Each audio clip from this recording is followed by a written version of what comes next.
En 1914, el mundo conoce una nueva dimensión de la guerra.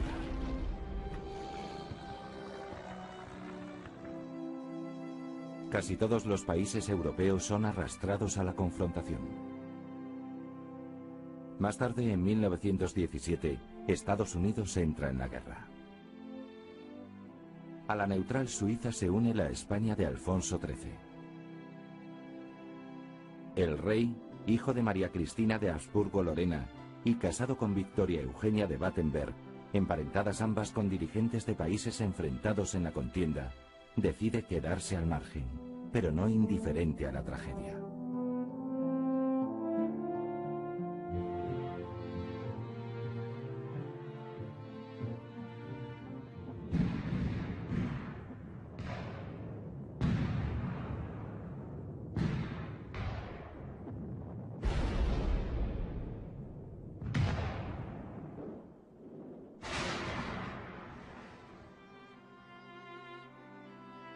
Majesté, maman pleure toujours depuis que la son frère. Majestad, mamá llora desde que su hermano cayó prisionero. Mamá recibió ayer una carta donde le dice que morirá de hambre.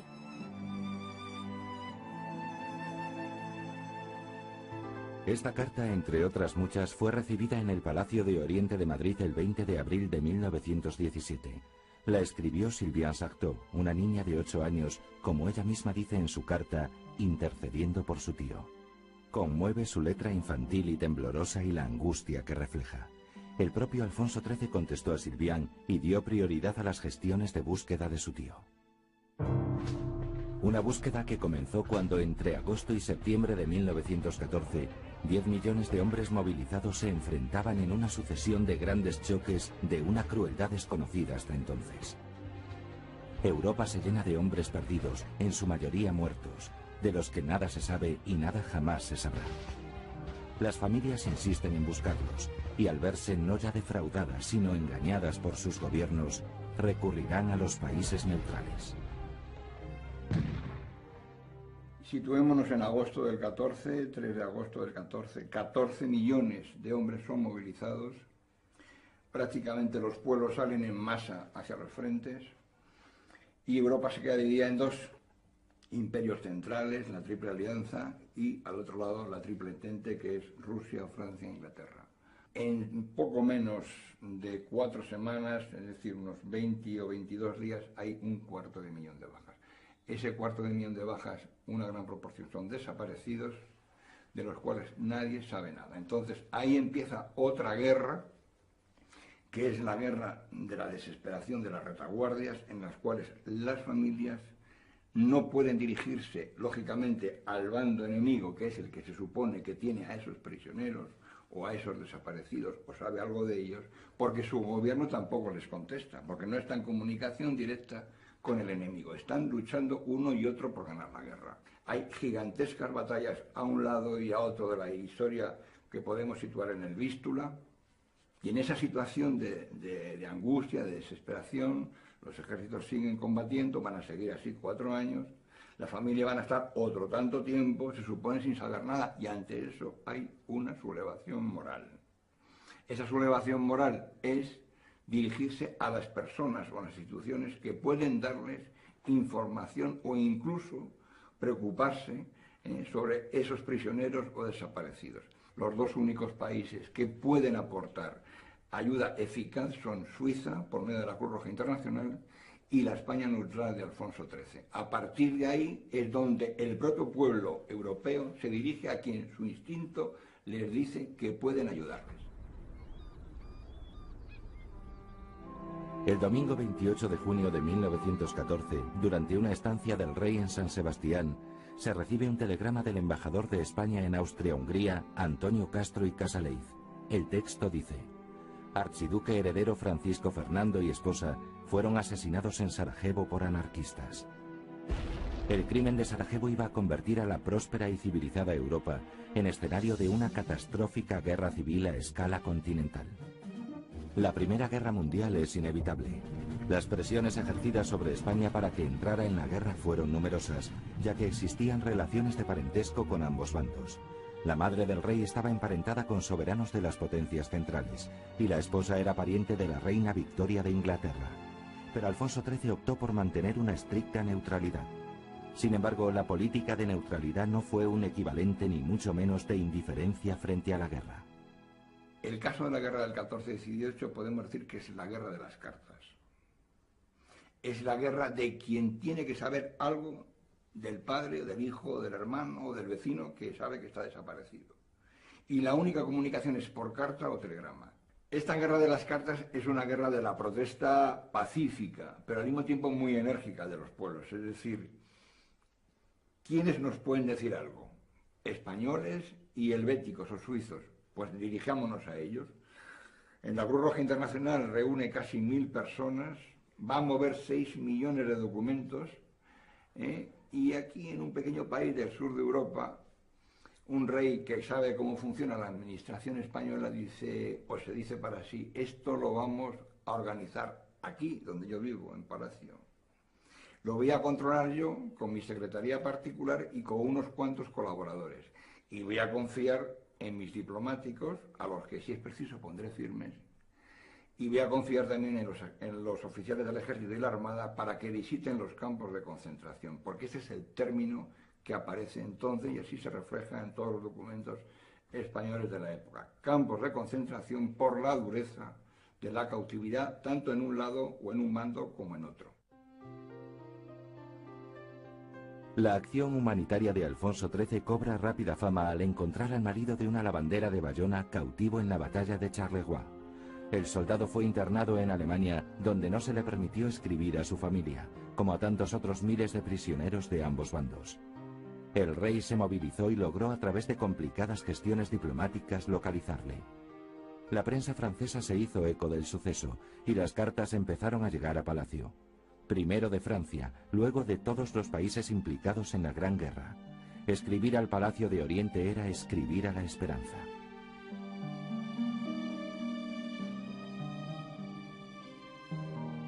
La consecuencia inmediata de esta circunstancia fue la creación de una oficina pro cautivos, costeada por el presupuesto del rey y compuesta por más de 50 empleados y colaboradores, cuya finalidad era localizar a los desaparecidos en el curso del conflicto, hacerles llegar ayuda material e incluso interceder por ellos. La labor llevada a cabo por esta oficina fue realmente extraordinaria. Por ello resulta aún más incomprensible el desconocimiento de su labor humanitaria. Lo que hace el rey entonces es transformar su secretaría particular en una especie de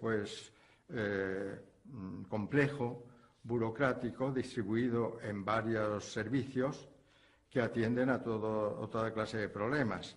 Estos servicios, hay un servicio de desaparecidos, un servicio de información y correspondencia en territorios ocupados, un servicio de prisioneros, servicio de repatriaciones de militares heridos, graves o enfermos, servicio de repatriaciones de población civil, servicio de internamiento en Suiza, servicio de indultos, remesa de fondos a individuos o familias que viven en territorios ocupados y que se hallan incomunicados hace tiempo con sus familiares, remesas extendidas en ocasiones a prisioneros civiles y militares. Esta labor, emprendida de esta manera sistemática y con arreglo a esta distribución de, vamos a decir, de competencias, tuvo un resultado extraordinario, y voy a dar también unas cifras. En esta oficina se tramitaron con toda rapidez medio centenar de peticiones de indulto de pena capital, que en su mayoría fueron acompañadas por el éxito. Más de 5.000 peticiones de repatriación de heridos graves, 25.000 informaciones de familias residentes en territorios ocupados y más de 250.000 investigaciones relativas a prisioneros o desaparecidos. Desde junio de 1915 a febrero de 1921, la Oficina Pro Cautivos hizo 2.609 informes de campos de prisioneros en Alemania. También se buscó a estadounidenses, portugueses, rumanos, rusos, etc.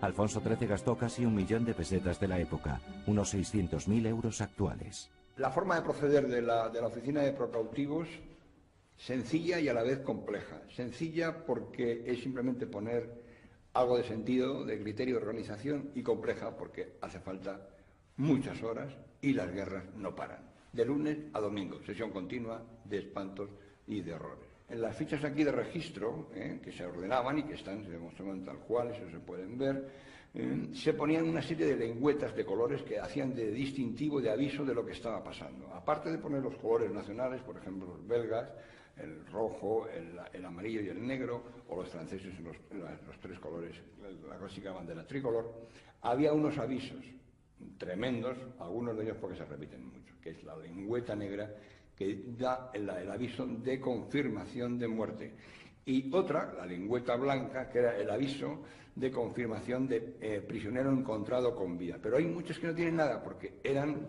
lo que supone, yo creo que aproximadamente el 80% del archivo, que son una expresión castellana muy concisa, pero estremecedora, que es no hallado. El reinado de Alfonso XIII podría ser calificado de la época del regeneracionismo.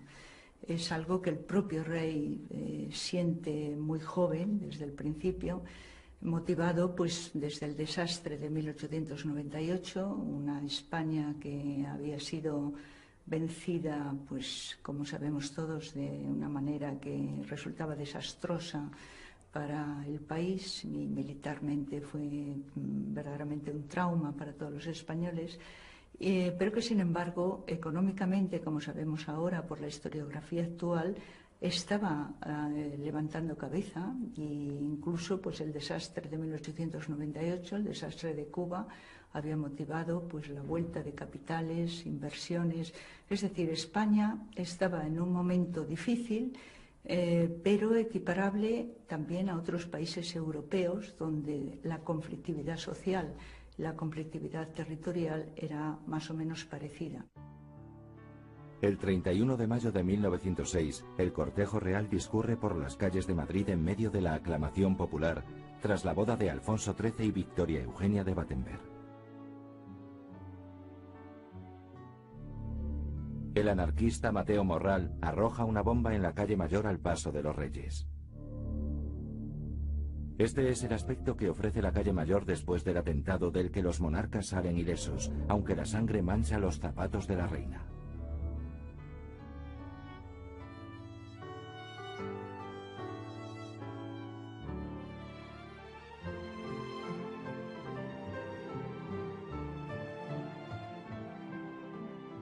El rey falleció en Roma en 1941. Tras la restauración de la monarquía 40 años después, sus restos son trasladados a España y enterrados en el panteón del monasterio del Escorial.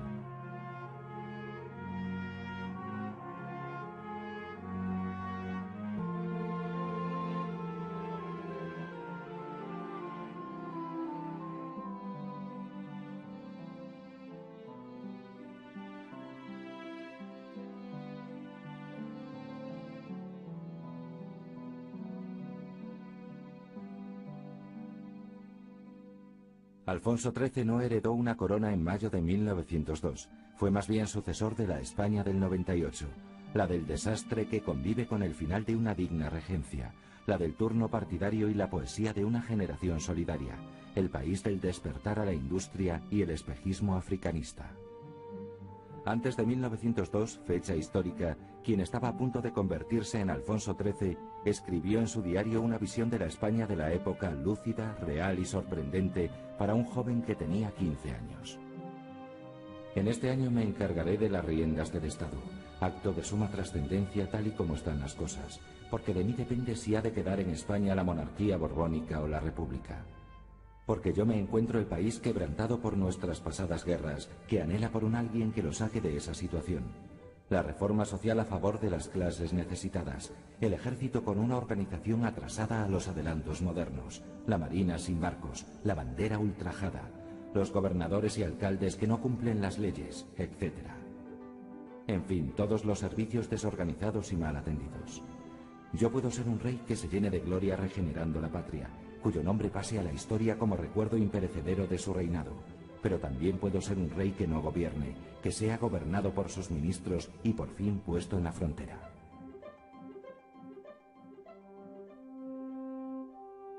Un texto quizás premonitorio de un rey vitalista, campechano, amante del deporte de la caza, de la vela y apasionado de la velocidad, a la vez que impenitente fumador.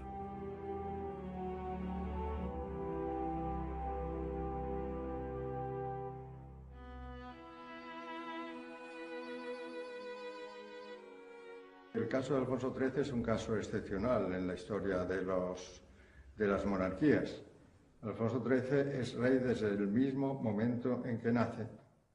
En el año 1902 empieza su reinado como rey en propiedad hasta el año 31. Pedro Laín Entralgo, que escribió, sin haber sido nunca ningún entusiasta ni mucho menos de aquella etapa, pero dice lo siguiente: el rey se fue y con él se hundió la monarquía de Sagunto. Pese a tantos y tan graves contratiempos vividos en su tiempo, el progreso de España había sido durante su reinado, sin exagerar una tilde, sensacional. Eso es una cosa, no cabe duda, lo han puesto de relieve tanto los economistas como los que han hecho el estudio de la evolución intelectual del país, porque no cabe duda de que el segundo siglo de oro, se ha dicho la segunda edad, la edad de plata, no, es el segundo siglo de oro de España, es el siglo, la época de Alfonso XIII, el de las tres generaciones eminentes, la del 98, la del 14 y la del 27. La última gran iniciativa de Alfonso XIII fue alzar una ciudad universitaria en Madrid, para la que cedió los terrenos de la Moncloa, patrimonio de la corona. Seguramente ha de ser el portavoz de la futura ciudad universitaria y seguramente han de ser los mayores colaboradores. En la época, un poco en España y en Europa, hay que tener en cuenta que es el paso de lo que en la historiografía llamamos el paso del liberalismo oligárquico, de regímenes liberales, constitucionales, pero que son todavía régimen política de élites, a lo que podemos definir como regímenes liberales democráticos, es decir, una política de masas, donde los grupos emergentes, obreros, mujeres, sectores de la población no favorecidos, pugnan por mejorar y por formar parte de las decisiones políticas. Ese es un proceso larguísimo. Bueno, de hecho, pues en Europa, en el caso de las mujeres, hasta después de la Segunda Guerra Mundial en Francia, pues no finaliza, y en España, como sabemos, pues con la democracia. La Europa anterior a la Guerra del 14, es decir, los días mediados de junio del 14, es la Europa de las confianzas. No es la de la Belle Époque, pero bueno, digamos que podía serlo, se puede definir así. Es una Europa tranquila, con unos desajustes sociales evidentes, que no es necesario recalcar, pero sí es una Europa que está acostumbrada a hacer guerras bonitas, por ejemplo. Es decir, guerras que acaban pronto, que se solucionan con cierta dignidad y que no causan verdaderos traumas a la población o a la sociedad. Lo que va a empezar después del asesinato del archiduque heredero en Sarajevo y de su esposa es una guerra que se puede, digamos, equiparar a una especie de gran meteorito que cae sobre Europa y la destruye. En 1914, Europa iba a dejar de ser el centro del mundo tras la primera confrontación bélica conocida como la Gran Guerra. Una Europa de los imperios se había dividido desde 1907, fecha de la entente franco-ruso-británica, en un sistema de alianzas enfrentadas. Tal fragmentación de índole cultural y social, no solo estratégica, militar o diplomática, suponía una acción hostil latente entre ambos bloques. La política de los grandes sistemas creía fortalecerse en los balnearios de moda donde se practicaba la denominada alta política, que no era más que una pura ilusión. Los balnearios de Biarritz, Deauville, Ilz, Carlo Vivari, Marienbad, Montecarlo o Baden-Baden, convertidos en frívolos ministerios a la moda, generaron un sinnúmero de confianzas y despechos personalizados mezclados con sistemáticos recursos al cinismo, la temeridad o la negligencia más absoluta. Tan insensatas maneras de conducir a los pueblos, unidas a las conjuras criminales de los servicios secretos, en particular los serbios, más la sobrepresión de intereses, agravios y fobias, conducirán fatalmente a la conflagración, sin que nada importen las relaciones dinásticas entre los emperadores.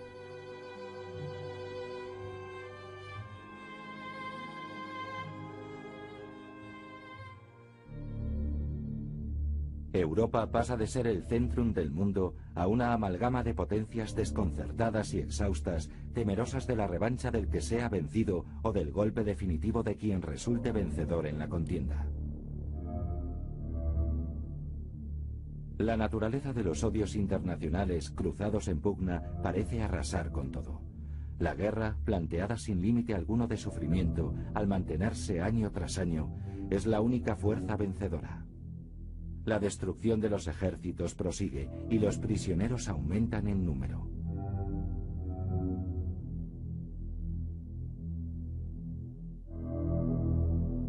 El cientifismo, el nuevo horror bélico, gases, potentes minas, guerra submarina, descubierto en industrias y laboratorios, se utiliza en la batalla sin que nadie lo prohíba.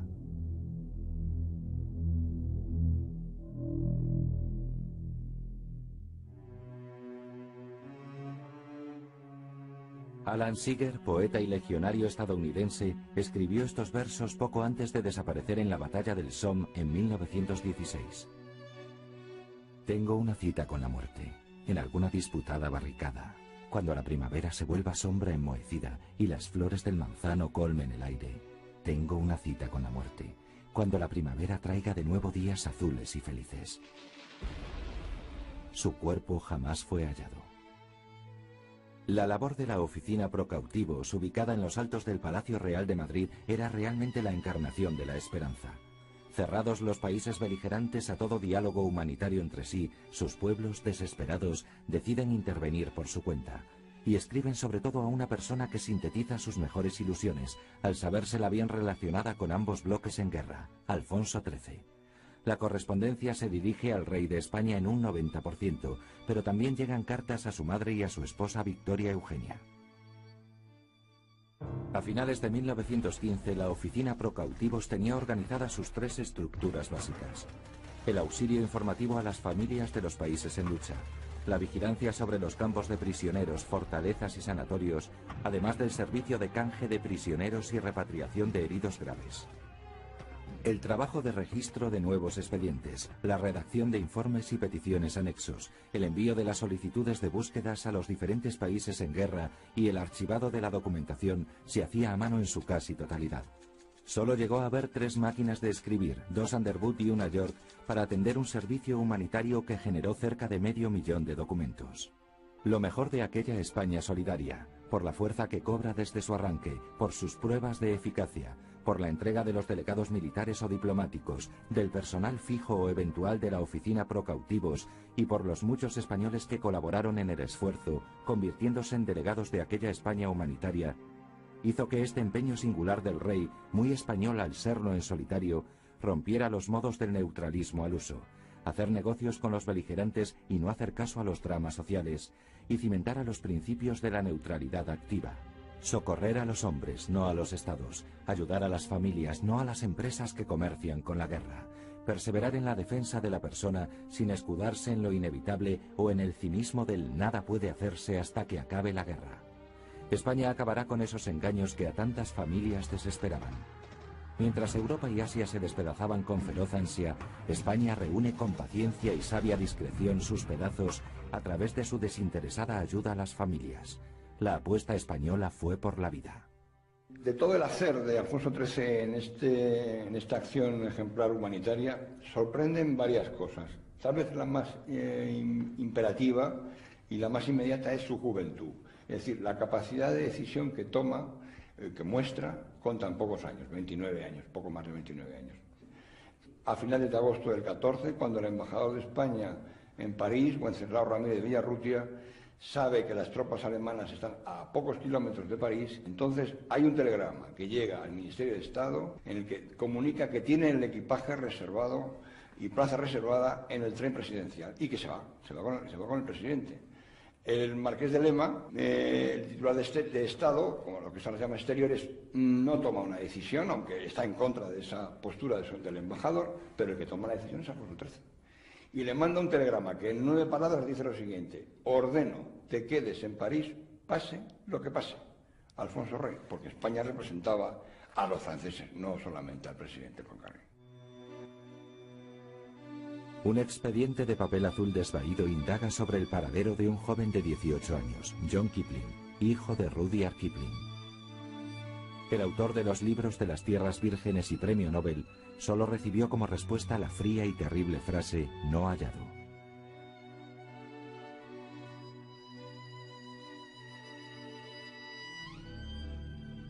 El cuerpo de John fue identificado por fin en 1922. Con fecha del 4 de febrero de 1918 llega una carta a Palacio desde Fumel, pequeña localidad de la Aquitania, dirigida a Monsieur Sa Majesté le Roi. Se solicitan noticias de Osmin Paga, soldado del 11º de Infantería, prisionero en Hamelburg, Baviera. Su esposa Lucía informaba y rogaba al rey. C'est son adresse depuis 3 ans et demi. Esa es su dirección desde hace 3 años y medio. Tiene una niña de 4 años. Espero, señor, que pueda contar con vos. En la primavera de 1918 recibe Lucía noticias procedentes de España. El prisionero Osmin Paga se encuentra bien en el campo de Hamelburg y adjunta una carta autógrafa para su esposa. Nadine, hija del coronel barón Stempel, escribe al rey desde Pensa. J'ose m'adresser à votre majesté. Me atrevo a dirigirme a su majestad primero como rey y después como progenitor. Soy tan desgraciada por la desaparición de mi pobre padre que solo en vos percibo, sire, mi última esperanza. La hija del barón pide a Alfonso XIII. La felicidad de encontrar a mi padre, si esto es así, consagraré mi vida a rezar por vuestro reino y vuestro pueblo. El 19 de febrero de 1916 se enviará demanda de búsqueda del barón Stempel a la Embajada de España en Berlín. Este paso se comunicará a la hija del coronel. El 31 de mayo siguiente se recibirá en Madrid aviso informativo de Berlín y ese mismo día será despachado a Pensa. Nadine tendrá que leer y asimilar lo siguiente: no hallado. El presidente del gobierno francés, que era Aristide Briand, le pide al rey que haga una gestión para que puedan ser repatriadas en Francia unas 20.000 personas que estaban deportadas, se encontraban en Alemania, y la gestión del rey debía referirse a la posibilidad de que fueran repatriadas, que fueran recuperadas por sus familias en Francia.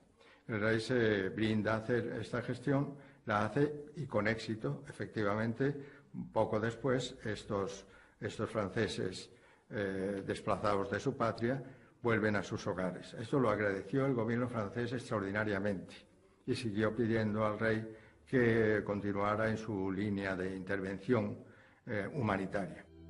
El 27 de agosto de 1918, desde Cirgeray, en el Poitou, una viuda pedía el auxilio del rey para encontrar a su hijo perdido el primer verano de la guerra. Mi hijo, Clément Chauvière, fue herido por una bala en la frente entre Saint-Vincent y Rossignol, en Bélgica. Tenía 23 años.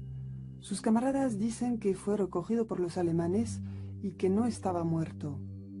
Nos han dicho que hay millares de prisioneros a los que se les prohíbe escribir a sus casas. En el verano de 1918 se le comunica a esta pobre mujer viuda el resultado de las pesquisas sobre su hijo, no hallado.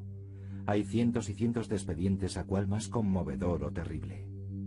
Mi tío abuelo, que estaba, Antonio Ferraches, que estaba con el infante don Fernando de Baviera, estando destinado como médico de la Casa Militar de Su Majestad el Rey, y dado que era de los pocos médicos que hablaban alemán, el rey decide enviarlo a Alemania, ¿no? Y él contaba con, siendo ya muy mayor, con 91, 92 años, él contaba y todavía se emocionaba una de las inspecciones que hicieron, y era un traslado de presos. Había un traslado de presos que había que hacer en ferrocarril, y cuando llegaron allí era el doctor Vallejo Nájera y él, y vieron cómo iban a hacer aquel traslado en un tren descubierto de ganado, concretamente de caballos. Bueno, la indignación fue absoluta, ¿no? Tan es así que consiguieron incluso parar aquella barbaridad, ¿no? Contaba con emoción las duras condiciones que tenían los prisioneros, ¿no? Los tenían horas desnudos en los registros, en pleno invierno, nevando, en fin, unas condiciones bastante duras, ¿no? Él guardó siempre, y luego cuando murió incluso encontramos una nota que decía que lo guardásemos, un anillo que le había hecho un prisionero belga con uno de los botones de su guerrera. Camila Nebot, miembro de la oficina Procautivos, envió una carta a Enrique Liniers, su jefe inmediato, donde le decía: «Tengo a mi hermana con fiebres paratíficas altísimas y no me atrevo a ir a la oficina. Ahora bien, como esto será largo, dígame si quiere que haga en casa el trabajo, en cuyo caso puede mandarme un blog de repatriación militar con número y otro sin él. Unas hojas de papel carbón y cartas. Así trabajaré en casa para que no se atrase nuestra labor». Lo mejor de aquella España solidaria se volcó sobre un mundo sin luces, sin apenas esperanza, aportando la luminosidad de su sencillez humanitaria. La grandeza de una acción institucional como no hubo otra parecida. Nos encontramos en una de las estancias decisivas de la historia contemporánea española, pero también europea. Si estamos aquí, en esta especie de joya viva del mobiliario de la época, gracias al esfuerzo del Patrimonio Nacional, que a su vez es el que ha facilitado que haya llegado hasta nuestros días casi medio millón de documentos de lo que se hizo entonces en favor de todo el mundo. Alfonso XIII se solía poner aquí, ya en el primer gobierno que presidía Dato solía ponerse a su derecha, después posiblemente el ministro de Asuntos Exteriores, que era Marqués de Lema, aquí iría el de Gracia y Justicia, o el de Gobernación. De Gobernación estamos hablando de Sánchez Guerra, de Gracia y Justicia, Burgos Mazo, después Echagüe, con el de Serrallo, que era el ministro de la Guerra, allí Miranda, ministro de Marina, y posiblemente aquí el ministro de Hacienda, que era Bugallar. Ese fue el primer gobierno, el que se enfrentó con el enorme topetazo de la noticia de Sarajevo, y en poco más de 4 semanas, incluso ni siquiera 4 semanas, ya las declaraciones cruzadas de guerra. España llevó la representación de más de 30 países que estaban a su vez en guerra. Es decir, representábamos a los franceses en Alemania y a los alemanes, estamos hablando de prisioneros o de rehenes civiles, en Francia. Y hacíamos igual con los turcos o con los británicos. Aquí es donde se decide la suerte de muchos miles de personas, generalmente prisioneros, pero es importante también subrayar la enorme cantidad, nada menos que 64.000 casi, de rehenes civiles.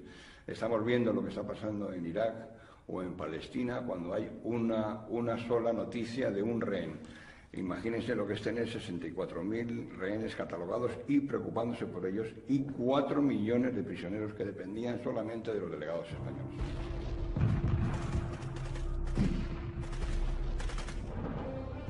El propio rey, hallándose en el exilio, le contestó a Cortés Cabanillas, que le había rogado le indicara cuál era el acontecimiento de más trascendental importancia y de mayor beneficio en la vida política, social y económica de España durante su reinado, con estas palabras: desde luego la neutralidad ante la Gran Guerra, y no solo por las vidas conservadas y las utilidades recibidas, sino porque España se evitó los horrores de una paz cimentada tan falsamente.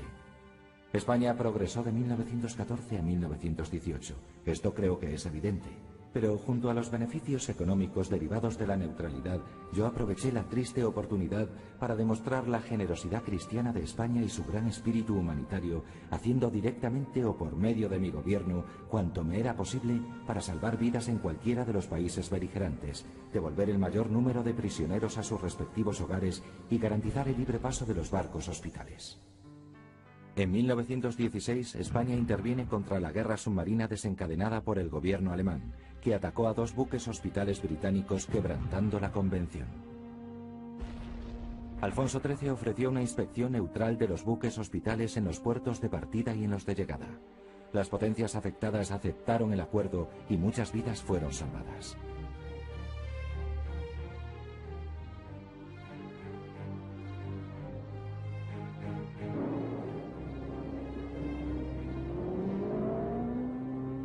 La guerra en el aire, inédita hasta entonces, imprevisible por tanto, con su torbellino de acrobacias y enfrentamientos, causa numerosas bajas en ambos bandos. Los bombardeos aéreos adquieren a lo largo de la contienda una trágica intensidad que el rey conoce y lamenta, a pesar de su apoyo al progreso de la aviación.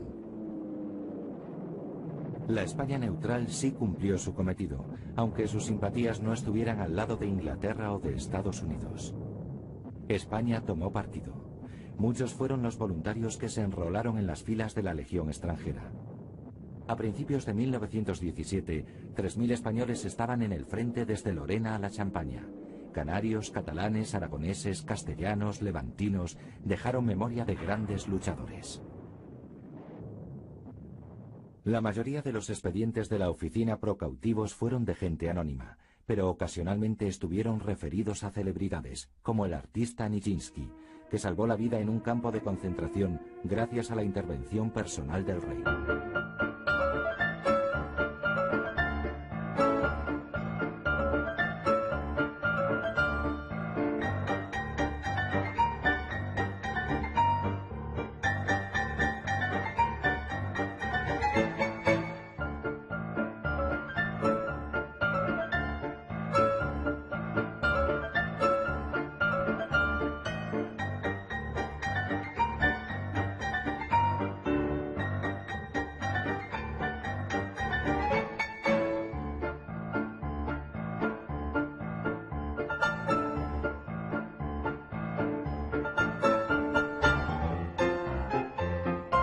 También intervino personalmente Alfonso XIII para salvar al gran historiador belga Villain, al defensor de Lieja, general Leman, o al chansonnier Maurice Chevalier.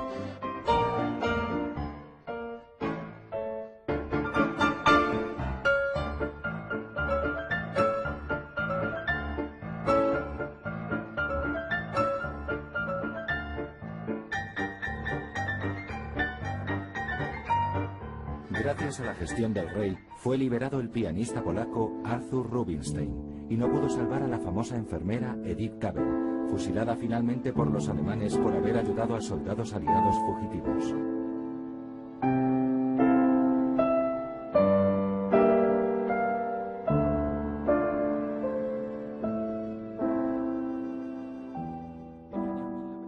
El 1917 fue el año de la Revolución Comunista, el año del desplome de la Rusia zarista. Cuando se produce la Revolución Rusa, el rey se preocupó mucho por poner a salvo la familia imperial. Hay un momento en que el gobierno provisional, después de la Revolución Bolchevique, envía un representante a España y en la primera entrevista con el rey, este representante le hace al rey pues objeto del agradecimiento de los rusos por su labor humanitaria, etc. Y entonces el rey le dice, bueno, ahora le voy a pedir a usted que me ayude en una de estas gestiones a favor de la familia del zar. Ya se sabía que el zar había muerto, pero se seguía creyendo que la familia imperial estaba recluida en un monasterio en Perm. La familia imperial había desaparecido totalmente, como es bien sabido. Pero, como esto no se sabía, el rey hizo toda clase de esfuerzos para conseguir su liberación. Es curioso el cinismo con que se llevan a cabo una serie de negociaciones, las exigencias del gobierno ruso para llevar a cabo esta liberación de la familia imperial, etcétera, cuando la familia imperial había sido liquidada. Pero no cabe duda de que el rey fue el único soberano de Europa que se preocupó por llevarla a cabo. Tras la Guerra Europea, en octubre de 1919, el rey visita acompañado del mariscal Pétain los lugares devastados por la batalla de Verdún.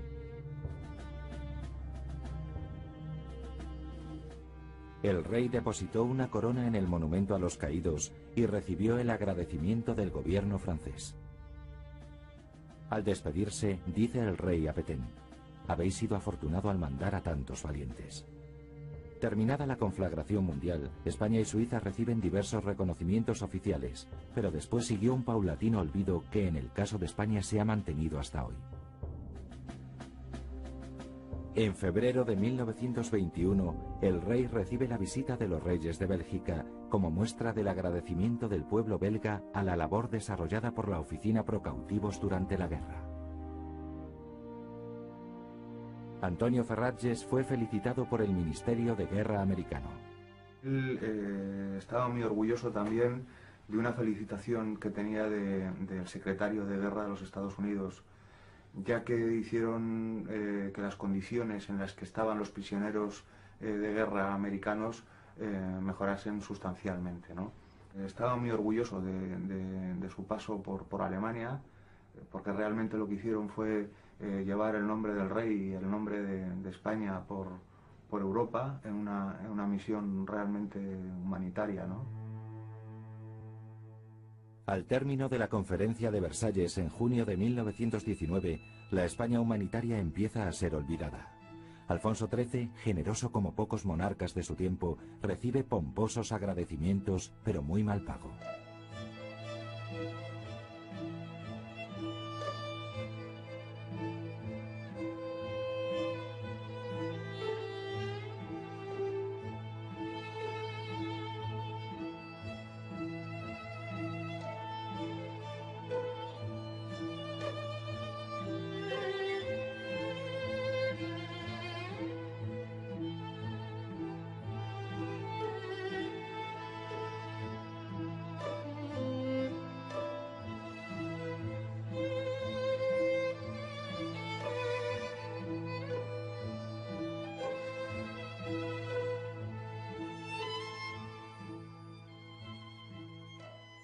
Tras la guerra, la historia continúa.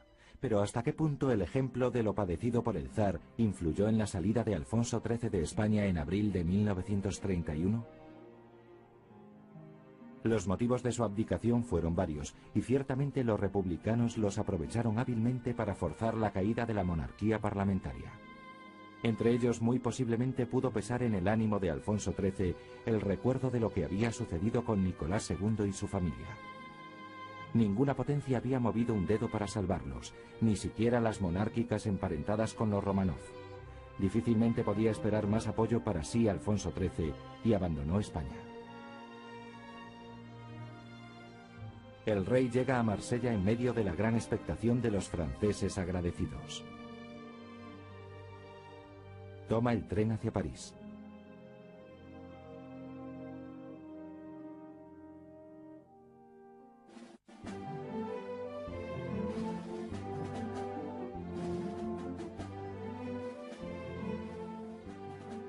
A la llegada de Alfonso XIII a Inglaterra, la euforia se desata.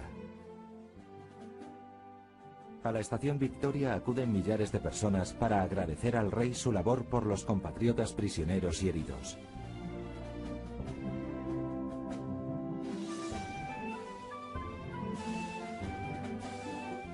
Estas imágenes muestran al rey agradeciendo la acogida que le ofrece el Reino Unido.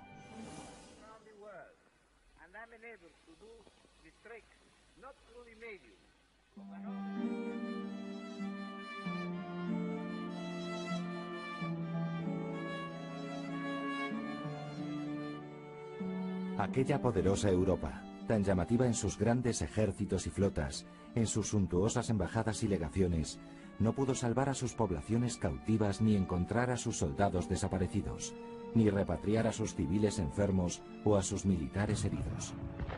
El recuerdo de aquella gran iniciativa, desdibujado por el desastre del anual en 1921 y la guerra civil de 1936-1939, quizás sea hoy necesario.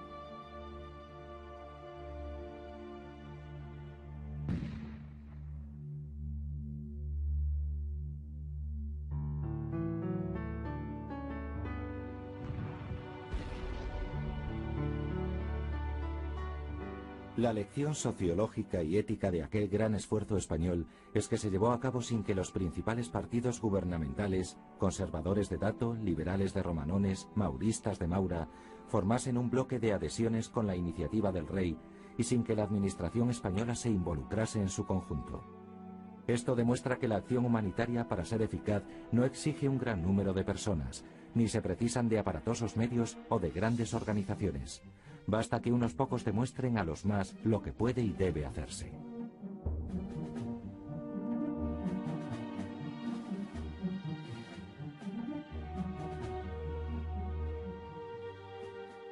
Los clásicos decían que nadie puede ser llamado feliz o desgraciado hasta el último día de su vida.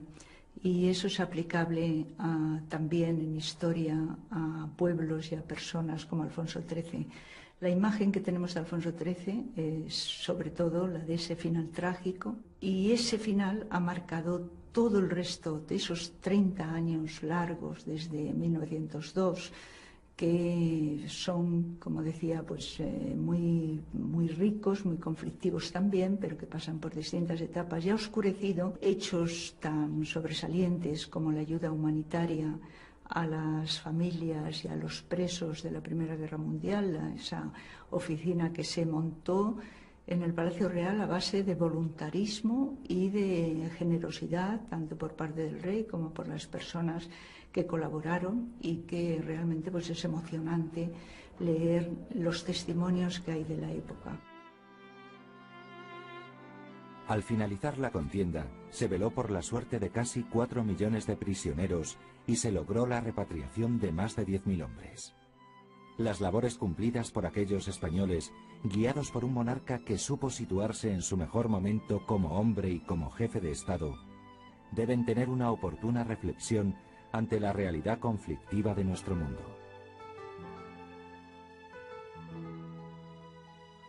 La solidaridad del pueblo español ante el actual drama de los refugiados o desplazados por situaciones de guerra o cambios de régimen tienen su antecedente en la Oficina Pro Cautivos. En cuanto a las misiones internacionales que el ejército español realiza en el extranjero, debemos diferenciar dos tipos. El primer tipo serían las misiones que realiza en misión o bien de estabilización de paz o bien de control de una zona de posguerra. Y en otro lugar englobaríamos las misiones de carácter puramente humanitario que realiza como consecuencia de determinadas catástrofes naturales. En cuanto a las primeras, y haciendo un poquito de historia, podríamos decir que ya en el año 1988 el ejército español envía unos militares a Angola en misiones de verificación. Posterior a estas se sucedieron las de Haití, las de El Salvador, las de Nambia. Pero bien es cierto que la misión más conocida del ejército español es la que se realizó en Bosnia y Herzegovina desde el año 1992 como misión UNPROFOR protegida por las Naciones Unidas. Posteriormente, desde el año 1995 hasta la actualidad, Misión OTAN ha conseguido estabilizar la zona y dotar a aquel lugar de la tranquilidad que merecía. Bien, pues el ejército español estuvo allí, actuó allí, estabilizó la zona y además prestó su ayuda humanitaria a todos los desplazados y reasentados que por motivo de la guerra se desplazaron a distintos lugares y posteriormente volvieron a sus casas. Debemos recordar también que en el año 1997 también el ejército español se despliega y monta un campamento para refugiados, consecuencia de las movilizaciones que ocurrieron a raíz de la guerra albano-kosovar. Posteriormente, en el año 2003, el ejército español despliega en un casar, en concreto con el buque Galicia, que lleva un hospital a bordo y además un escalón médico avanzado de tierra. Y allí mismo en un casar, el ejército español, la Sanidad Militar Española, presta asistencia sanitaria tanto a la población local como a un campo de prisioneros iraquíes con más de 6.500 prisioneros que estaban en la zona y que dependían sanitariamente de dicho escalón médico avanzado del ejército español. He participado en 3 misiones internacionales con el ejército español como integrante de la Sanidad Militar Española. 3 misiones que han sido en 1998 en Bosnia y Herzegovina, en el año 2001 en Bosnia y Herzegovina también y en el año 2004 en Kosovo. En los destacamentos venía la gente, familias enteras, abuelos, nietos, padres, a solicitar un analgésico para calmar ese dolor de cabeza que tenían desde hacía una semana y que no podían calmar. Asimismo, nos desplazábamos a los pueblos reasentados, las casas completamente derruidas, no había puertas ni ventanas, pero la gente nos recibía con cariño, nos recibía con abrazo, nos recibía con ilusión. Y allí nos sentaba en el frío suelo, porque no tenían otro sitio donde sentarnos. Nos invitaban a un café turco negro, alquitranado, pero con un sabor especial de verdad, el sabor de la esperanza, del cariño, de la ilusión. Bien, pues allí pasamos la consulta médica, allí atendíamos a las personas, allí repasamos sus patologías, patologías fundamentalmente crónicas o reagudizaciones de patologías crónicas, porque en un país completamente desestructurado la asistencia sanitaria estaba olvidada. Y allí con ellos pasábamos la tarde, les revisábamos y con eso solo ellos, llenos de ilusión, nos abrazaban de nuevo y nos esperaban cuantas veces quisiéramos. Ha sido una labor de humanidad de la que cada vez estoy más satisfecho. En el futuro será un museo de recuerdos heroicos que nos mantendrá en relación humanitaria con todas las naciones.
Demanda de búsqueda del barón Stempel a la Embajada de España en Berlín.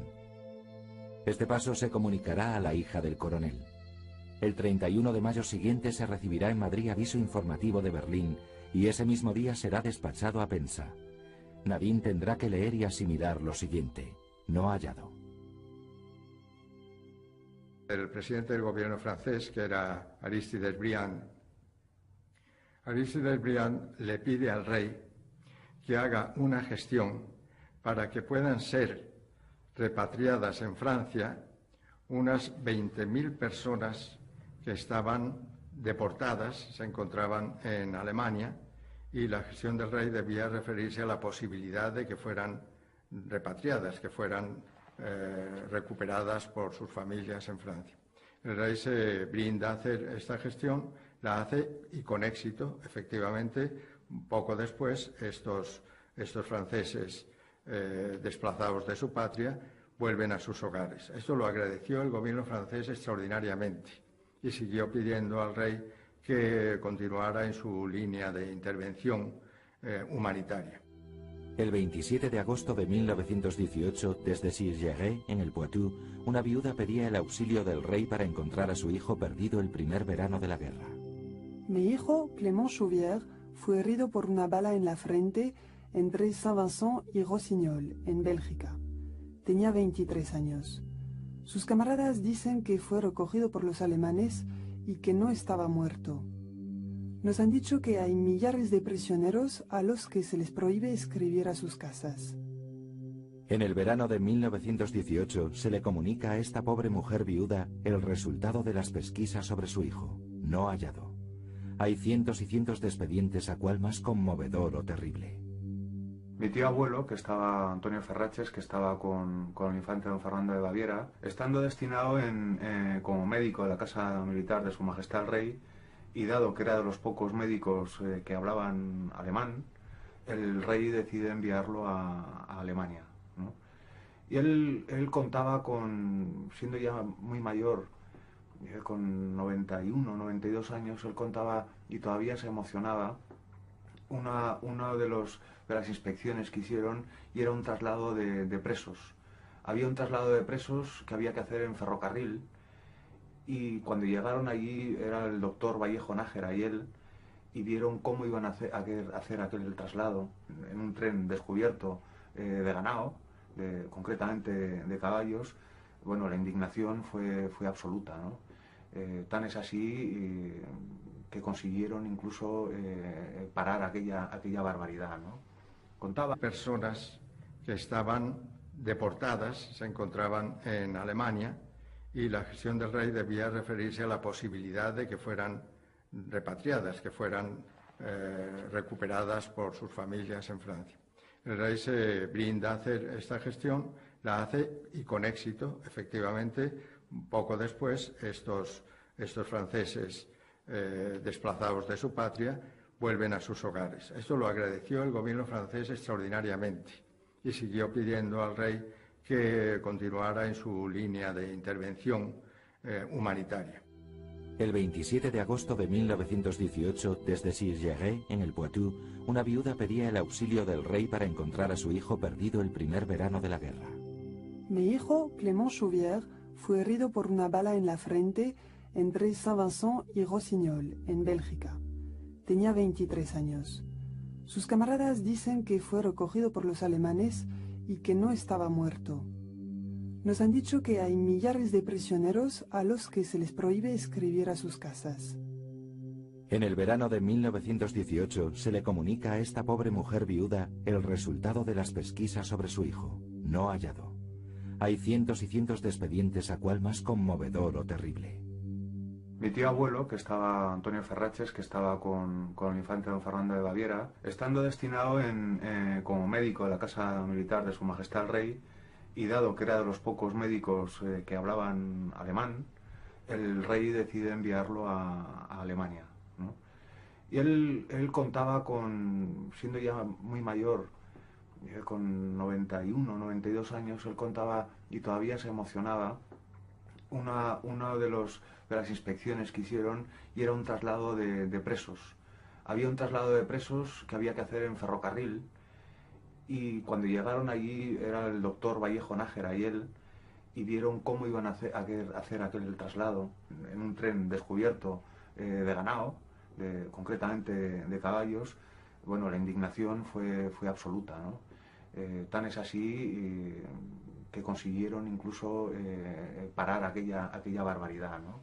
Contaba con emoción las duras condiciones que tenían los prisioneros, ¿no? Los tenían horas desnudos en los registros, en pleno invierno, nevando, en fin, unas condiciones bastante duras, ¿no? Él guardó siempre, y luego cuando murió incluso encontramos una nota que decía que lo guardásemos, un anillo que le había hecho un prisionero belga con uno de los botones de su guerrera. Camila Nebot, miembro de la oficina Procautivos, envió una carta a Enrique Liniers, su jefe humanitario. Entre sí, sus pueblos desesperados deciden intervenir por su cuenta, y escriben sobre todo a una persona que sintetiza sus mejores ilusiones, al sabérsela bien relacionada con ambos bloques en guerra, Alfonso XIII. La correspondencia se dirige al rey de España en un 90%, pero también llegan cartas a su madre y a su esposa Victoria Eugenia. A finales de 1915, la oficina Procautivos tenía organizadas sus tres estructuras básicas: el auxilio informativo a las familias de los países en lucha, la vigilancia sobre los campos de prisioneros, fortalezas y sanatorios, además del servicio de canje de prisioneros y repatriación de heridos graves.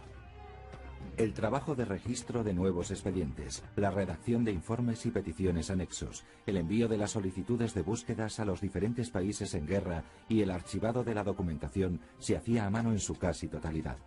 Solo llegó a haber 3 máquinas de escribir, 2 Underwood y una York, para atender un servicio humanitario que generó cerca de 500.000 de documentos.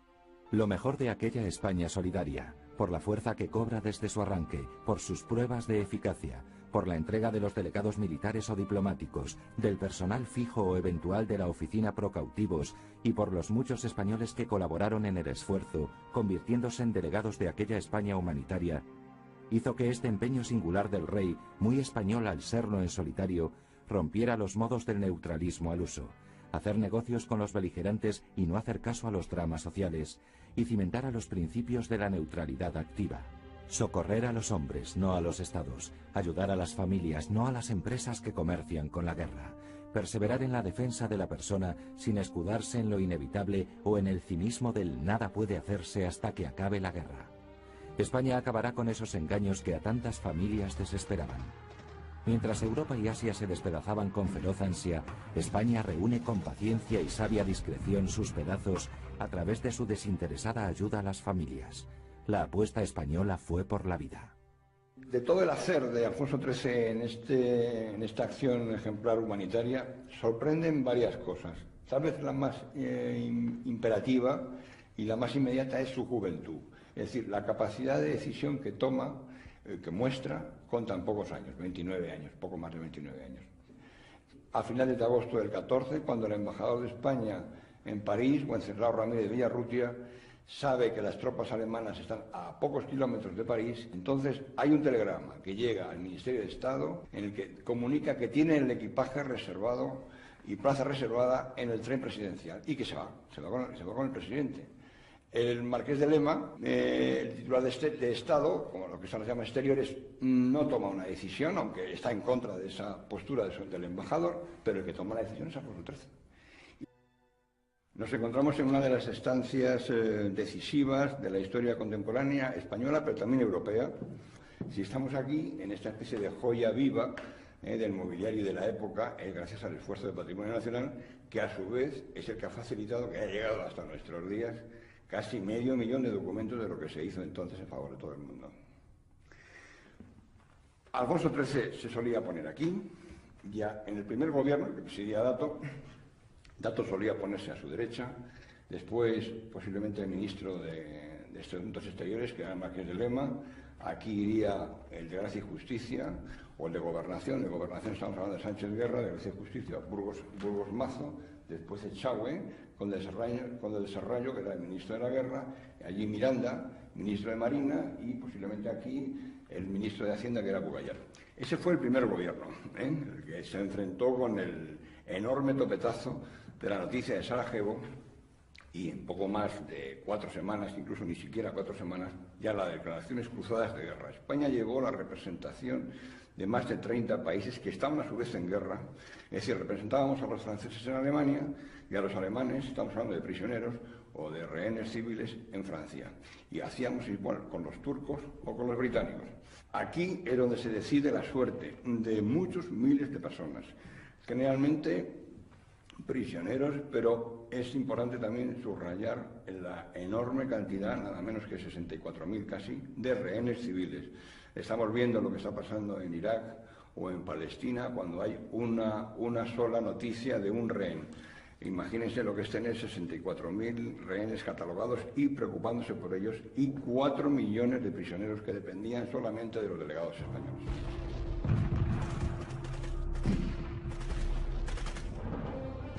El propio rey, hallándose en el exilio, le contestó a Cortés Cabanillas, que le había rogado le indicara cuál era el acontecimiento de más trascendental importancia y de mayor beneficio en la vida política, social y económica de España durante su reinado, con estas palabras.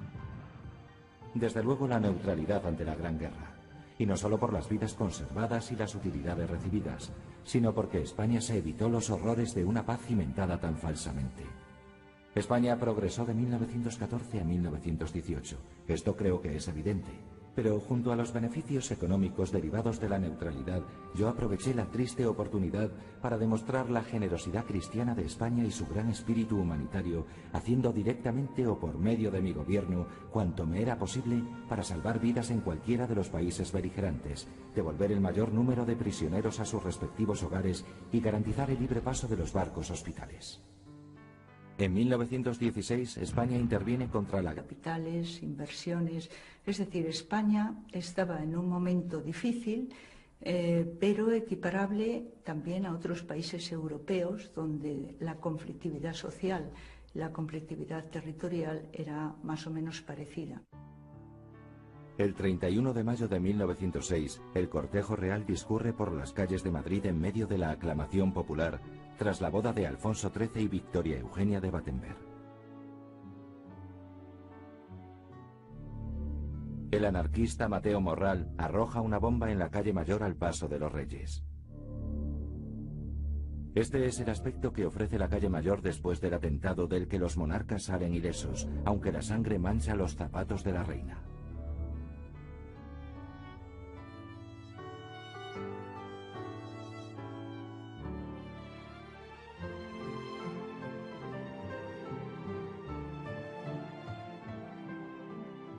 El rey falleció en Roma en 1941.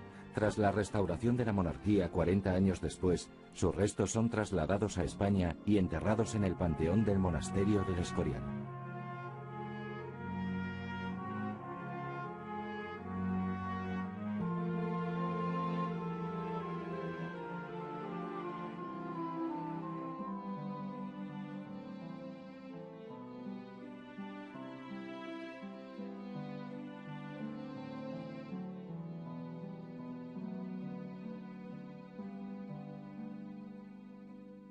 Alfonso XIII no heredó una corona en mayo de 1902, fue más bien sucesor de la España del 98, la del desastre que convive con el final de una digna regencia, la del turno partidario y la poesía de una generación solidaria, el país del despertar a la industria y el espejismo africanista.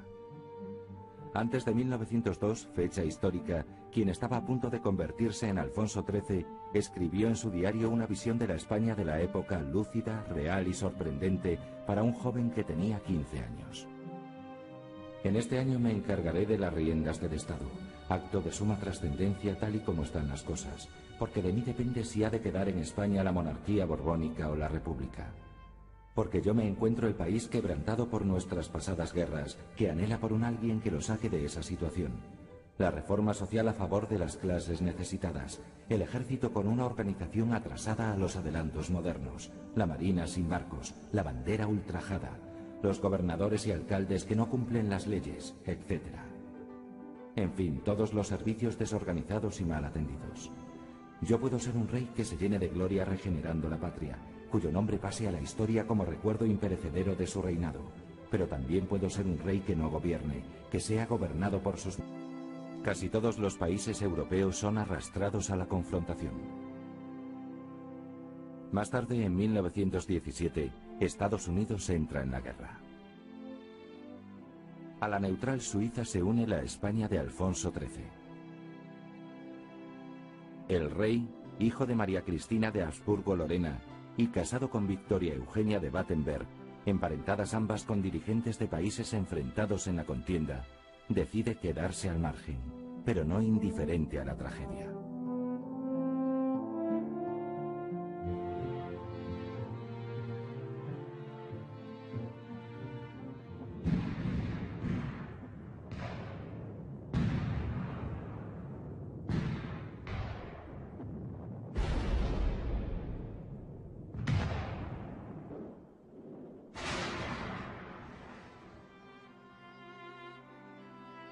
Majesté, maman pleure toujours depuis que la son frère. Majestad, mamá llora desde que su hermano cayó prisionero.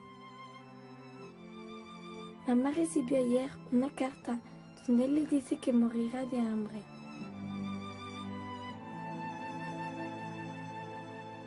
Esta carta, entre otras muchas, fue recibida en el Palacio de Oriente de Madrid el 20 de abril de 1917. La escribió Sylviane Sartot, una niña de 8 años, como ella misma dice en su carta, intercediendo por su tío. Conmueve su letra infantil y temblorosa y la angustia que refleja. El propio Alfonso XIII contestó a Sylviane y dio prioridad a las gestiones de búsqueda de su tío. Una búsqueda que comenzó cuando entre agosto y septiembre de 1914, 10 millones de hombres movilizados se enfrentaban en una sucesión de grandes choques de una crueldad desconocida hasta entonces. Europa se llena de hombres perdidos, en su mayoría muertos, de los que nada se sabe y nada jamás se sabrá. Las familias insisten en buscarlos, y al verse no ya defraudadas, sino engañadas por sus gobiernos, recurrirán a los países neutrales. Situémonos en agosto del 14, 3 de agosto del 14. 14 millones de hombres son movilizados. Prácticamente los pueblos salen en masa hacia los frentes. Y Europa se queda dividida en dos imperios centrales, la Triple Alianza, y al otro lado la Triple Entente, que es Rusia, Francia e Inglaterra. En poco menos de 4 semanas, es decir, unos 20 o 22 días, hay 250.000 de bajas. Ese 250.000 de bajas, una gran proporción son desaparecidos, de los cuales nadie sabe nada. Entonces ahí empieza otra guerra, que es la guerra de la desesperación de las retaguardias, en las cuales las familias... del archiduque heredero en Sarajevo y de su esposa es una guerra que se puede, digamos, equiparar a una especie de gran meteorito que cae sobre Europa y la destruye. En 1914, Europa iba a dejar de ser el centro del mundo tras la primera confrontación bélica conocida como la Gran Guerra. Una Europa de los imperios se había dividido desde 1907, fecha de la entente franco-ruso-británica, en un sistema de alianzas enfrentadas. Tal fragmentación de índole cultural y social, no solo estratégica, militar o diplomática, suponía una acción hostil latente entre ambos bloques. La política de los grandes sistemas creía fortalecerse en los balnearios de moda donde se practicaba la denominada alta política, que no era más que una pura ilusión. Los balnearios de Biarritz, Deauville, Ilz, Carlo Vivari, Marienbad, Montecarlo o Baden-Baden, convertidos en frívolos ministerios a la mod, generaron un sinnúmero de confianzas y despechos personalizados, mezclados con sistemáticos recursos al cinismo, la temeridad o la negligencia más absoluta. Tan insensatas maneras de conducir a los pueblos, unidas a las conjuras criminales de los servicios secretos, en particular los serbios, más la sobrepresión de intereses, agravios y fobias, conducirán fatalmente a la conflagración, sin que nada importen las relaciones dinásticas entre los emperadores.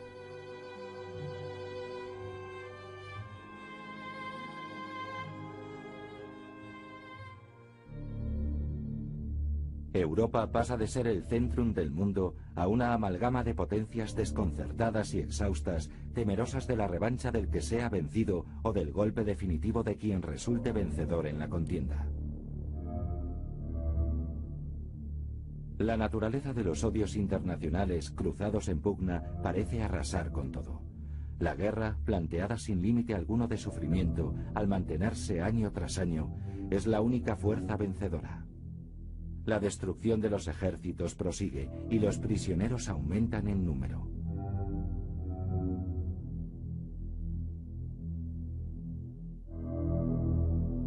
El cientifismo, el nuevo horror bélico, gases, potentes minas, guerra submarina, descubierto en industrias y laboratorios, se utiliza en la batalla sin que nadie lo prohíba.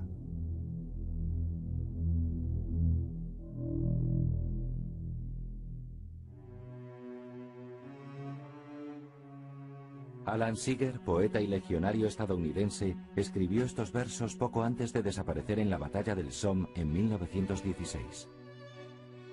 Tengo una cita con la muerte. En algunos civiles en Francia. Y hacíamos igual con los turcos o con los británicos. Aquí es donde se decide la suerte de muchos miles de personas. Generalmente prisioneros, pero es importante también subrayar la enorme cantidad, nada menos que 64.000 casi, de rehenes civiles. Estamos viendo lo que está pasando en Irak o en Palestina cuando hay una sola noticia de un rehén. Imagínense lo que es tener 64.000 rehenes catalogados y preocupándose por ellos y 4 millones de prisioneros que dependían solamente de los delegados españoles.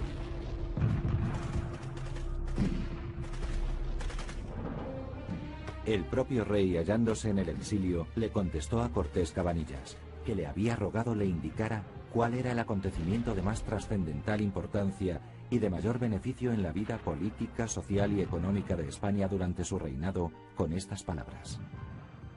Desde luego la neutralidad ante la Gran Guerra, y no solo por las vidas conservadas y las utilidades recibidas, sino porque España se evitó los horrores de una paz cimentada tan falsamente. España progresó de 1914 a 1918, esto creo que es evidente. Pero junto a los beneficios económicos derivados de la neutralidad, yo aproveché la triste oportunidad para demostrar la generosidad cristiana de España y su gran espíritu humanitario, haciendo directamente o por medio de mi gobierno cuanto me era posible para salvar vidas en cualquiera de los países beligerantes, devolver el mayor número de prisioneros a sus respectivos hogares y garantizar el libre paso de los barcos hospitales. En 1916, España interviene contra la guerra submarina desencadenada por el gobierno alemán, que atacó a 2 buques hospitales británicos quebrantando la convención. Alfonso XIII ofreció una inspección neutral de los buques hospitales en los puertos de partida y en los de llegada. Las potencias afectadas aceptaron el acuerdo y muchas vidas fueron salvadas.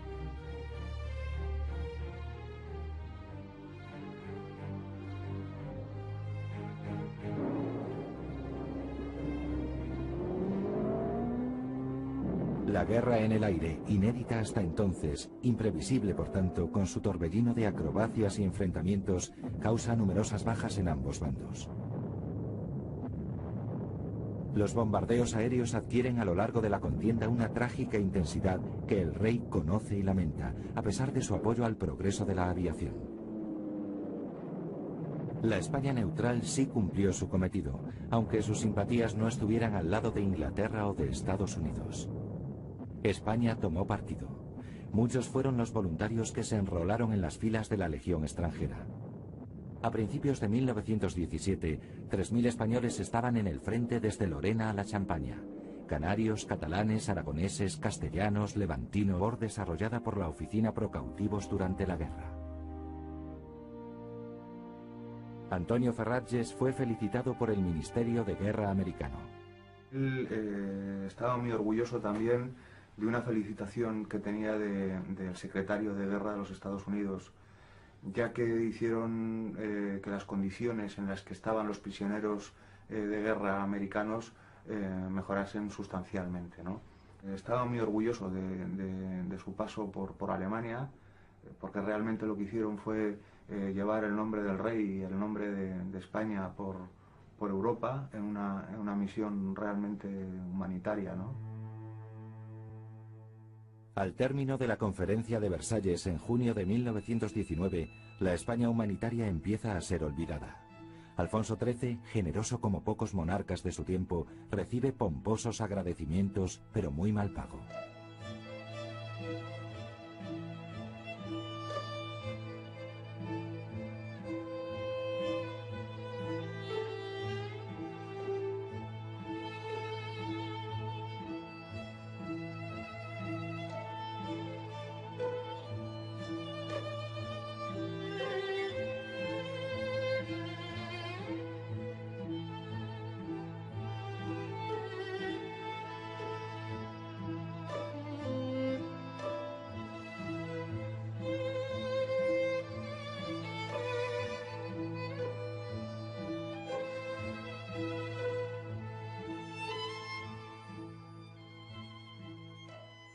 Tras la guerra, la historia continúa. Pero ¿hasta qué punto el ejemplo de lo padecido por el zar influyó en la salida de Alfonso XIII de España en abril de 1931? Los motivos de su abdicación fueron varios, y ciertamente los republicanos los aprovecharon hábilmente para forzar la caída de la monarquía parlamentaria. Entre ellos, muy posiblemente pudo pesar en el ánimo de Alfonso XIII el recuerdo de lo que había sucedido con Nicolás II y su familia. Ninguna potencia había movido un dedo para salvarlos, ni siquiera las monárquicas emparentadas con los Románov. Difícilmente podía esperar más apoyo para sí Alfonso XIII y abandonó España.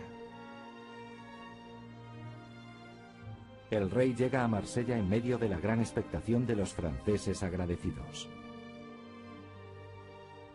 Toma el tren hacia París.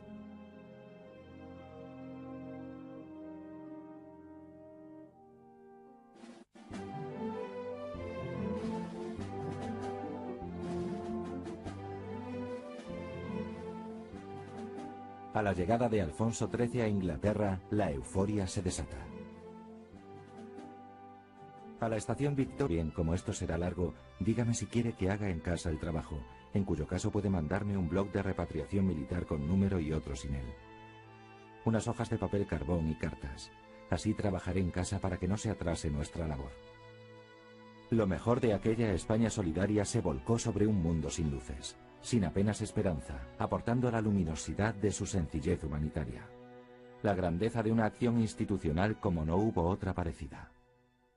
Nos encontramos en una de las estancias decisivas de la historia contemporánea española, pero también europea. Si estamos aquí, en esta especie de joya viva del mobiliario de la época, gracias al esfuerzo del Patrimonio Nacional, que a su vez es el que ha facilitado que haya llegado hasta nuestros días casi medio millón de documentos de lo que se hizo entonces en favor de todo el mundo. Alfonso XIII se solía poner aquí, Ya en el primer gobierno, que presidía Dato solía ponerse a su derecha, después posiblemente el ministro de Asuntos Exteriores, que era Marqués de Lema, aquí iría el de Gracia y Justicia, o el de Gobernación. De Gobernación estamos hablando de Sánchez Guerra, de Gracia y Justicia, Burgos Mazo, después Echagüe, con el de Serrallo, que era el ministro de la Guerra, allí Miranda, ministro de Marina, y posiblemente aquí el ministro de Hacienda, que era Bugallar.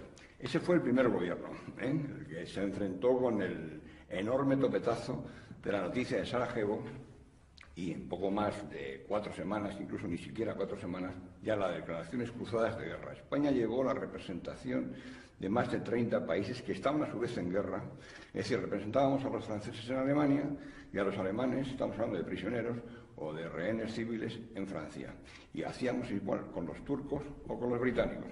Aquí es donde se decide la suerte de muchos miles de personas, generalmente prisioneros, pero es importante también subrayar la enorme cantidad, nada menos que 64.000 casi, de rehenes civiles. Estamos viendo lo que está pasando en Irak o en Palestina cuando hay una sola noticia de un rehén. Imagínense lo que es tener 64.000 rehenes catalogados y preocupándose por ellos, y 4 millones de prisioneros que dependían solamente de los delegados españoles.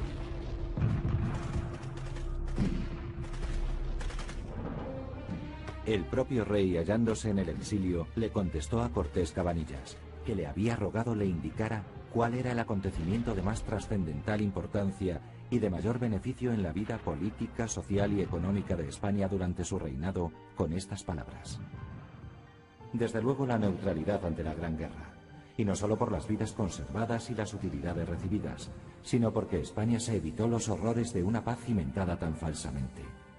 España progresó de 1914 a 1918. Esto creo que es...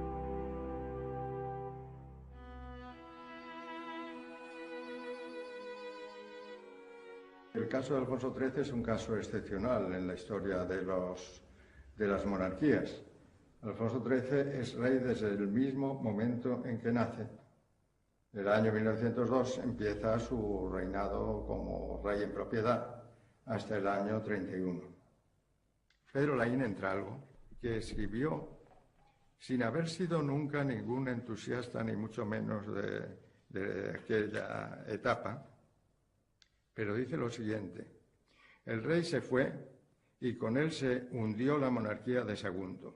Pese a tantos y tan graves contratiempos vividos en su tiempo, el progreso de España había sido durante su reinado, sin exagerar una tilde, sensacional.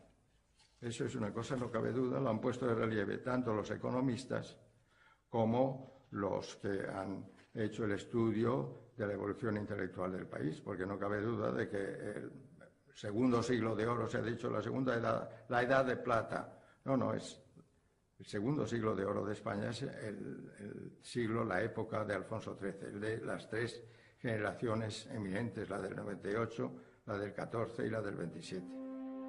La última gran iniciativa de Alfonso XIII fue alzar una ciudad universitaria en Madrid, para la que cedió los terrenos de la Moncloa, patrimonio de la corona.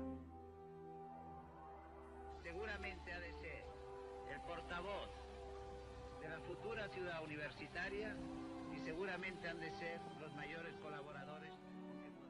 La época, un poco en España y en Europa, hay que tener en cuenta que es el paso de lo que en la historiografía llamamos el paso del liberalismo oligárquico, de regímenes liberales, constitucionales, pero que son todavía régimen política de élites, a lo que podemos definir como regímenes liberales democráticos, es decir, una política de masas, donde los grupos emergentes, obreros, mujeres, sectores de la población no favorecidos, pugnan por mejorar y por formar parte de las decisiones políticas. Ese es un proceso larguísimo. Bueno, de hecho, pues en Europa, en el caso de las mujeres, hasta después de la Segunda Guerra Mundial en Francia, pues no finaliza, y en España, como sabemos, pues con la democracia. La Europa anterior a la Guerra del 14, es decir, los días mediados de junio del 14, es la Europa de las confianzas, No es la de la Belle Époque, pero bueno, digamos que podía serlo, se puede definir así. Es una Europa tranquila, con unos desajustes sociales evidentes, que no es... Recibe Lucía noticias procedentes de España. El prisionero Osmin Paga se encuentra bien en el campo de Hamelburg y adjunta una carta autógrafa para su esposa. Nadine, hija del coronel barón Stempel, escribe al rey desde Pensa. Me atrevo a dirigirme a su majestad, primero como rey y después como progenitor. Soy tan desgraciada por la desaparición de mi pobre padre que solo en vos percibo, sire, mi última esperanza. La hija del barón pide a Alfonso XIII. La felicidad de encontrar a mi padre, si esto es así, consagraré mi vida a rezar por vuestro reino y vuestro pueblo. El 19 de febrero de 1916 se enviará demanda de búsqueda del barón Stempel a la Embajada de España en Berlín. Este paso se comunicará a la hija del coronel. El 31 de mayo siguiente se recibirá en Madrid aviso informativo de Berlín y ese mismo día será despachado a Pensa. Nadine tendrá que leer y asimilar lo siguiente: no hallado. El presidente del gobierno francés, que era Aristide Briand, le pide al rey que haga una gestión para que puedan ser repatriadas en Francia unas 20.000 personas que estaban deportadas, se encontraban en Alemania, y la gestión del rey debía referirse a la posibilidad de que fueran repatriadas, que fueran recuperadas por sus familias en Francia. El rey se brinda a hacer esta gestión, la hace y con éxito, efectivamente. Poco después, estos franceses desplazados de su patria vuelven a sus hogares. Esto lo agradeció el gobierno francés extraordinariamente y siguió pidiendo al rey que continuara en su línea de intervención humanitaria. El 27 de agosto de 1918, desde Cirgeray, en el Poitou, una viuda pedía el auxilio del rey para encontrar a su hijo perdido el primer verano de la guerra. Mi hijo, Clément Chauvière, fue herido por una bala en la frente entre Saint-Vincent y Rossignol, en Bélgica. Tenía 23 años. Sus camaradas dicen que fue recogido por los alemanes y que no estaba muerto. Nos han dicho que hay millares de prisioneros a los que se les prohíbe escribir a sus casas. En el verano de 1918 se le comunica a esta pobre mujer viuda el resultado de las pesquisas sobre su hijo, no hallado. Hay cientos y cientos de expedientes, a cuál más conmovedor o terrible. Mi tío abuelo, que estaba, Antonio Ferraches, que estaba con el infante don Fernando de Baviera, estando destinado como médico de la Casa Militar de Su Majestad el Rey, y dado que era de los pocos